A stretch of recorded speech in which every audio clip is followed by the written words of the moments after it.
హైవర్స్ ఈరోజు ఆ సిరాజ్ రెహమాన్ అనేవాడు ఆల్మోస్ట్ బిన్ లాడెన్ అండి వాడు.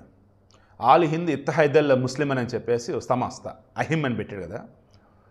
ఆ నెట్వర్క్ ఎంత దారుణం అంటే దారుణం మనకి వాడికి వచ్చేసి సూపర్ అన్నట్టు.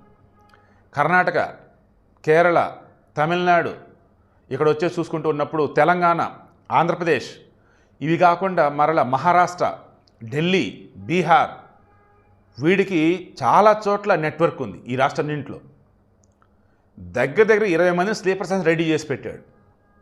వీడి నెట్వర్క్ చూసి మన దేశంలో ఉన్నటువంటి ఇంటెలిజెన్స్ వాళ్ళకి కూడా వాళ్ళ దాకా ఇది చేరలేదు.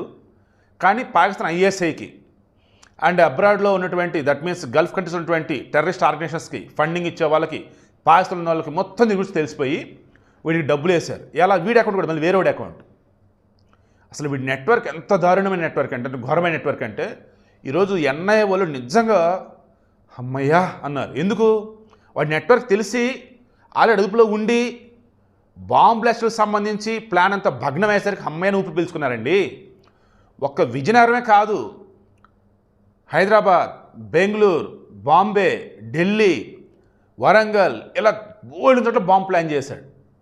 దానికి మెటీరియల్ కావాలి, రా మెటీరియల్. అవి ఆన్లైన్లో ఆర్డర్ ఇచ్చాడు. ఏ రకంగా?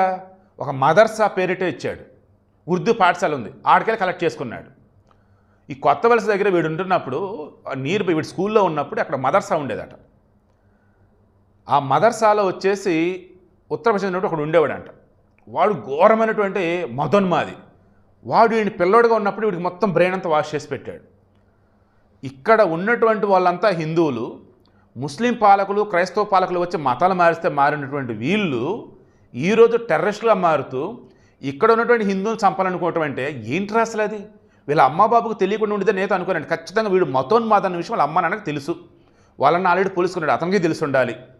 వీడు ఎంత మతోన్మాద అంటే, ఎక్కడన్నా ముస్లింస్ ప్రపంచంలో ఎక్కడ ఇచ్చిన ఇన్సిడెంట్ జరిగినా నిరసన తెలియజేయాలన్నట్టు, దానికి కారణమైన చంపాలన్నట్టు ఆ డిస్కషన్స్, ఆర్గ్యుమెంట్స్ మీతో దగ్గర పట్టుకొస్తాడంట.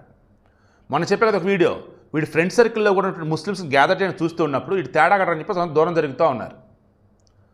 మరలా చెప్తాం కదా, నాకు నార్త్ ఇండియా గురించి ఐడియా లేదండి. మన సౌత్ ఇండియాలో ముస్లిమ్స్ చాలా బంగారం అండి. అసలు ఎందుకు ఈ మాట అంటే, గొడవలు పడరు, హడావుడి ఉండదు, ప్రశాంతంగా ఉంటారు అసలు. అండ్ హిందూ ముస్లిం బాయ్ అంటే మన సౌత్లోనే చెప్పుకోవాలి, అంత ఇదిగా ఉంటారు.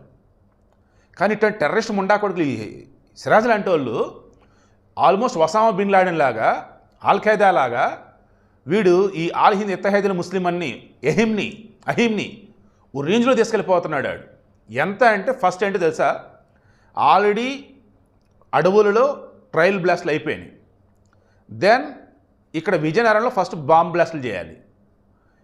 చేసిన తర్వాత ఈ వీడియోని, ఈ న్యూస్ని, ఈ టెర్రరిజం ఫండింగ్ ఇచ్చిన వాళ్ళకి పంపి వాళ్ళ దగ్గర డబ్బులు కలెక్ట్ చేసుకోవాలి.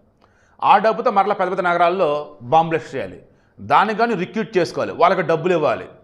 అసలు ఎలా ఆలోచించండి? అసలు వీడు ముడ్డి కింద సరిగా 25-26 కూడా లేవు, ఆల్మోస్ట్ ఒక 50-60 సంవత్సరాలు వయసు ఉన్నటువంటి ఒక టెర్రరిస్ట్ ఉంటాడు చూస్తారా, ఒసామా బిన్ లాడెన్ లాంటి వాళ్ళు, జాకి రిమైనింగ్ బ్యాచ్, లైక్ అంతకన్నా ఘోరంగా ఆలోచించాడు వీడు.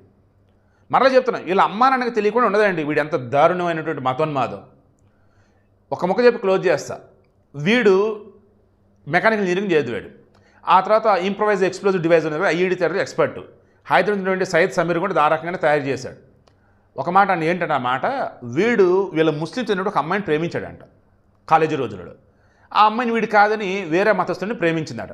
హిందువా, సిక్కా, జైనుడా, క్రైస్తవులా, ఎవరైనా సరే, ముస్లిం కాదు, ఇంకంతే. ఇక అప్పటి నుంచి వీళ్ళ మొదలైంది ఏమని, ముస్లిం అమ్మాయిలు ఎవరైనా ప్రేమించకూడదు, ముస్లిం అమ్మాయిలు మనం కాపాడుకోవాలి అంటూ వీళ్ళు ఉన్నటువంటి ఆ సైకోతనం, ఆ పిచ్చితనం, ఆ ఎర్రితనం నెమ్మదిగా ఉద్యోగాలకు ప్రిపేర్ అవ్వరని చెప్పేసి కోచింగ్ అని హైదరాబాద్ పంపిస్తే వాడు వచ్చేసి ఇక్కడ మొత్తం టెర్రరిస్ట్ యాక్టివిటీస్లో మొత్తం నిమగ్నం అయిపోయాడు. ఇంకొద్ది రోజులు లేట్ అయితే వాడు బాంబ్ బ్లాస్ట్ చేసేసి పాకిస్తాన్ ఐఎస్ఐకి వెళ్ళిపోయాడు అంట ట్రైనింగ్ కోసం. మన దగ్గర కూడా ఒక ISIS, Islamic state of Iraq and Syria ఉంది కదా, ఐసిస్, ఎంత ఘోరమైన నర్రూప రాక్షసులు అసలు వాళ్ళు. అలా వీడు అహిమ్ని తయారు చేద్దాం చూశాడంట. ఎంత ఘోరం అసలు.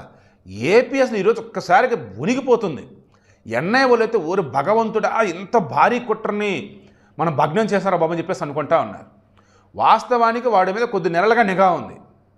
పోలీసులకి ఎన్ఐఏ వాళ్ళకి మధ్య ఆ కమ్యూనికేషన్ ప్రపరాలు ఉండటం వల్ల చివరి మూమెంట్లో వాడు పట్టుకోగలిగారు. కొంచెం లేట్ అయినా సరే విజయనగరం అత్తలాకుతలం అయిపోయేది. అసలు బాంబ్ బ్లాస్ట్ కూడా ఎలా ప్లాన్ చేశాడు వాడు? మార్నింగ్ అది ఈవినింగ్ ప్లాన్ చేశాడు. జనాలు ఫుల్ రద్దీగా ఉండే చోట బర్మపురాణ ఏదో ఉండే ఒడిస్సాలో రీసెంట్గా అక్కడ పెళ్ళికి వెళ్ళొచ్చాడంట వాడు. ఆ వెళ్ళేదారులో మొత్తం ఏరియాస్ మొత్తం చెక్ చేసుకుంటూ పోయాడంట రెక్కి ఓ రకంగా ఎక్కడ బాంబులు పెట్టాలి ఏంటి అని చెప్పేసి. ఎంత దారుణం అంటే వీడికి బాంబులు తయారు చేయడం కానీ బాంబు బ్లాస్టులు పేల్చడం కావచ్చు ఏదైతే ఉందో కాలేజీలో చిన్నపాటి ఎక్స్పెరిమెంట్గా చేస్తారు చూసారు ల్యాబ్లో, అలా వీడు ఇంట్లో ప్లాన్ చేసుకుంటాడంట. నీరు పోయినట్టు ఒక ల్యాబ్ లాగా తయారు చేసుకుందాం అన్నట్టు.